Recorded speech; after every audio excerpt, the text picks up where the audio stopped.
Sri Lanka is under a national emergency tonight after a wave of suicide bombings hit on Easter Sunday. The attacks left 290 people dead, including 4 Americans and 35 other foreigners. The Indian Ocean nation remained tense today as police worked to disarm additional bombs, and some of them went off. A parked van with 3 bombs inside explodes today near the Colombo waterfront. No one was hurt, but it punctuated the Easter Sunday attacks that left Christian worshipers shaken and grieving.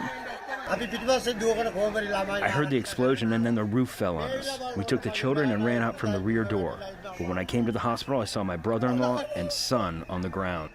People who had come to celebrate their faith's holiest day struggled to help the wounded. Bricks crumbled to the ground in pools of blood.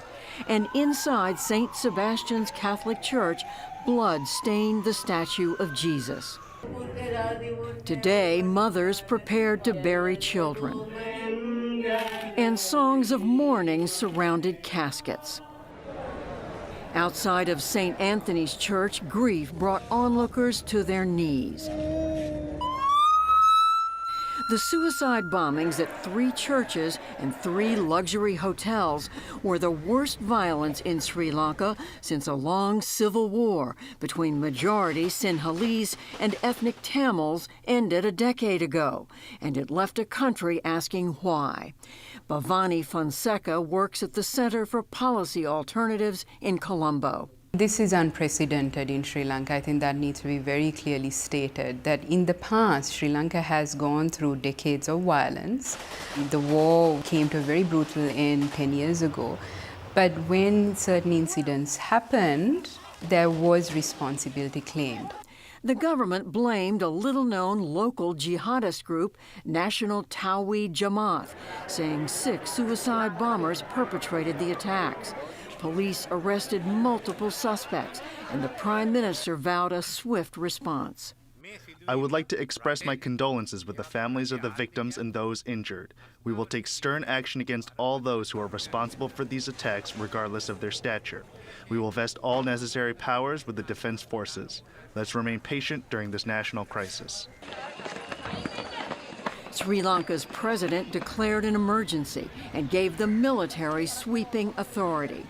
The government also blocked social media platforms in an effort to stop what it called false news reports. Whether it was successful. Amarnath Amarasingam is from Sri Lanka and works with the Institute for Strategic Dialogue in Toronto. The government took a kind of immediate approach, the only way they knew how, to try to prevent some kind of anti-Muslim violence on the ground. Sri Lankan officials also confirmed today they had multiple warnings of a terror threat as early as April 4th. After all, as a government, we are responsible for all that. Whether we know the situation or not know the situation, that's a different matter. Anyway, we are responsible. We are very sorry, and we apologize to everybody. Christians make up less than 10% of the country's population, which is largely Buddhist, with Hindu and Muslim minorities. But attacks on Christians in Sri Lanka have been relatively rare. That was quite shocking to see not only this much planning and coordination, but the fact that that much planning and coordination went into targeting Christians, which has never happened in the country before. 2 Muslim groups in Sri Lanka condemned the church attacks today, and President Trump spoke with the Prime Minister and pledged support, including FBI assistance with the investigation.